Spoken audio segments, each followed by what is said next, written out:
When your holiday involves Italian river cruises along the River Po, you'll be able to reflect not only upon the tranquil waters passing by you, but also on the fabulous history of this lovely area of Italy. Prehistory. The Etruscans were a somewhat mysterious civilization, which over 2,500 years ago stretched across much of central, northern and parts of southern Italy, even ruling Rome when the city was still largely a collection of small villages. Strangely, at one time this part of Italy was also much more closely associated with France, and perhaps Switzerland as they're called today, than Italy. That's because in the centuries immediately before Rome's rise to preeminence, the Gauls had entered northern Italy and effectively taken over large parts of it.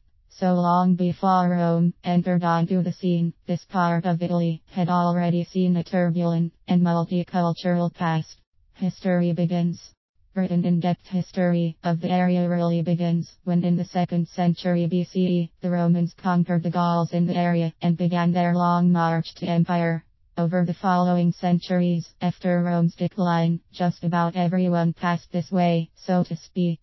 Byzantine Greeks, Franks, Normans and Venetians all came and went, with each civilization leaving its mark in things such as architecture, culture, cuisine and the language.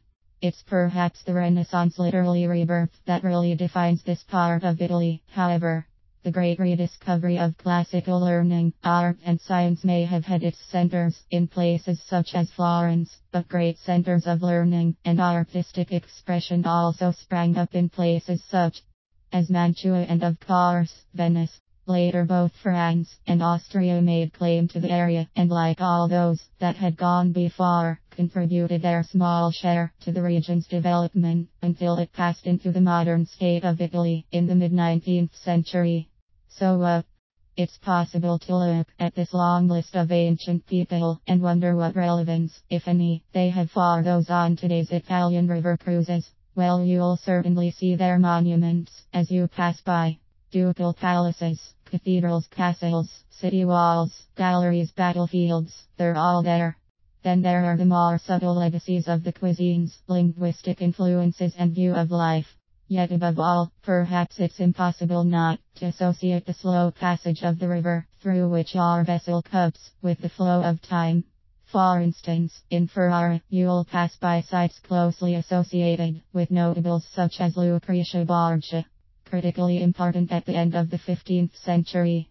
You'll glide past locations steeped in palpable history. Perhaps there's some sort of long-lasting message, therefore for us all, about the passage of time. Italian river cruises can take you through a journey of time and place, exploring ancient sites and mementos from long-forgotten civilizations. More than simply a holiday to enjoy the finer things of life, although they are that too. Italian river cruises can serve to remind us of some of the most important events and evolutions in history, while engaging participants in the landscape and traditions of one of the world's most loved countries.